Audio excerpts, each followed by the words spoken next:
மதுரை மாவட்ட மேலூர் அருகே செம்மணிப்பட்டி கிராம கண்மாயில் நடைபெற்ற மீன்பிடி திருவிழாவில் சுற்றுவட்டார கிராம மக்கள் ஏராளமானோர் போட்டி போட்டுக் கொண்டு மீன்பிடித்தனர். கச்சா வலை உள்ளிட்ட மீன்பிடி உபகரணங்களை கொண்டு கட்லா, ரோகு, ஜிலேபி, விரால் என வகை வகையான மீன்களை அள்ளிச் சென்றனர். கண்மாயில் அதிக அளவு மீன்கள் இருந்ததால் ஒவ்வொருவருக்கும் 3 கிலோ முதல் 6 கிலோ வரை மீன்கள் கிடைத்தன.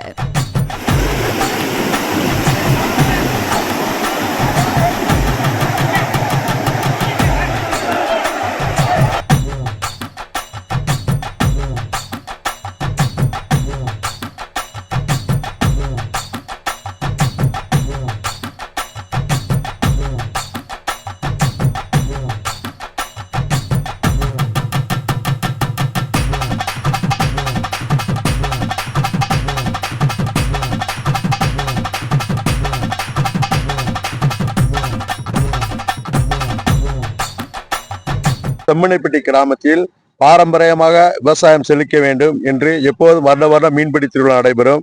எங்களது பகுதி மழை பெய்தால்தான் இந்த பகுதி விளையும். அதனால் இந்த ஆண்டிமலகர் தெய்வத்தை வேண்டி, கருப்பு கோயில் தெய்வத்தை வேண்டி ஆண்டுதோறும் மீன்பிடி திருவிழா நடத்துவது வைவிகம்.